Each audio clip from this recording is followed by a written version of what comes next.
And now sports with Chris Duerr from the Little Jess Chrysler Dodge Jeep and Ram Sports Desk.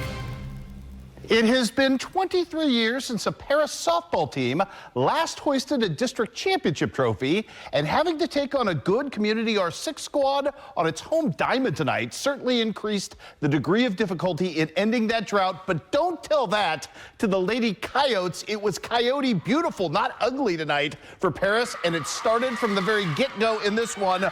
Bottom of the first, this is Emma Ashenfelter singling through third base. Sylvie Grotman scores, makes it 1-0. Then it's her sister, Kennedy Ashenfelter, following suit and helping her own cause in the circle. The Coyotes led 3-0 after the first in this one. Check out the defense behind the plate. The Ashenfelter battery, good. How about Miss Emma behind the plate, juggling catch and throw out at second base to get the out at that point. Now 4-0 Paris, headed bottom of the third. It's Gretchen Crochet. Nice piece of hitting for her right there, RBI single. Then Sylvie Grotman, who is an effective slap hitter out of that leadoff spot, does what she does. Little RBI rip that just keeps rolling, and it was just fun from that point forward. Emma Ashenfelter, the ground rule double, plates two more in this one. It was a 7-run frame. And yes, with Miss Kennedy Ashenfelter twirling a shutout and a gem in the circle tonight, all was looking great for Paris. It would get better. We have more from the Ashenfelters here in the decisive fourth inning in this one. How about a little Miss Emma with two more ribbies right here, and then the walk-off action for Kennedy Ashenfelter, 15-0. Talk about a statement win from the Paris Coyotes tonight as they end their drought and punch their ticket Saturday to the state quarterfinals. You betcha the girls are all fired up, and their coach as well, for seizing a big moment.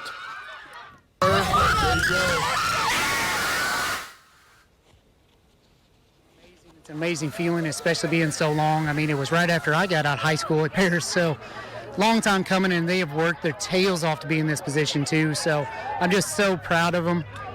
Just hit the ball all over the place tonight, up and down the lineup. Kennedy was pitching, doing a great job controlling the zone, and I just can't, it speaks volumes. I mean, they did what they wanted to do, and their goal was to come out here and shut them out and beat them as quick as possible. And so I'm just so ecstatic for this one. So really excited and really proud of them. Ready for the next one, though. Great group of girls. The good news, they're still here. The better news, they'll be at home coming up on Saturday. The bad news is they got to beat the number 3 team in the state to get over to Springfield. That would be Cairo, a winner tonight, 5-4. That game, no time yet set, but it will be hosted by Paris on Saturday. Also, we've got news of who the opponent will be for Highland coming up. It is South Harrison, who wins on a walk-off home run in the 8th to beat Marceline. I believe South Harrison will host that game. Again, no times or dates are set yet. We can also tell you in softball that Centralia is off to the state quarterfinals. They get the no-hitter tonight from their outstanding sophomore pitcher and end Macon season, 9-0. State golf this morning, it was the course at Crown Point that was the big winner. Nobody playing particularly well, although Highland's Morgan Chris opened her day at the par 5 first with some nifty action right here. She had a chance for birdie, and she is going to flirt with it about as much as you can flirt with a birdie. Her downhill putt was absolutely perfectly read. She uses the flat stick to great effect. She just can't get the thing to sink at this point. So at that point, she's off to a par start. Her second shot on the par 4 second was even better. Look at this approach. She left herself 5 feet for birdie. She could not make the putt there, settled for par. She had some problems in the middle of the round, fired a 92. She's currently in 15th place overall with a chance to make up some ground coming up tomorrow, she hopes, with a 10 o'clock tee time. Also, your low local in the day, this young lady, Canton's Hannah Taylor, she's in 13th place after firing a 91 today. Showed off some good touch here on the first hole of her day, which was number 10, firing a 91 on the day. Again, scores were very, very high for everybody throughout. You will see her not make the par putt here, tap in for bogey at that point. Highlands' Josie Murphy, good story today, playing at number 2 for the Lady Cougars, fired a 99, one of the few golfers in the field to break triple digits. She's currently 34th. Monroe City and Highland both making team splashes. Kendall Benson and Cameron Hayes here both with some nifty short game work. But as we take a look at the scoreboard, it is Highland currently sitting in 5th place. And among the teams, Monroe City's currently sitting in dead last. Do have one other golf note to pass along today. Congratulations to the pride of Hannibal High School in this one. That would be Josie Peters, who is currently in 45th place in Class 3 tournament with a first round score of 94.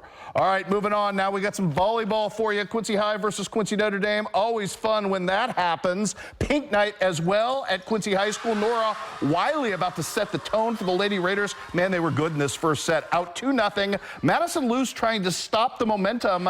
Quincy High's finest up top to get one down at that point, but Q&D took off from there. It's Miss Eva Breckenkamp doing her thing right there with the spike, and yeah, the spikes were flying in this one. A little bit later, Madeline Boyer going to come up with some defense at the net. And Quincy Notre Dame, who has been tough to beat all season long, just absolutely roars to the victory tonight. 25-16 in the first, 25-22 in the second, and looks good doing so. Quickly through the scores now. Rushville Industry falls on the road in Colchester tonight to West Prairie. Southeastern wins on senior night over West Hancock. Pike County Conference Tournament, Western wins in straight sets over Griggsville Paris.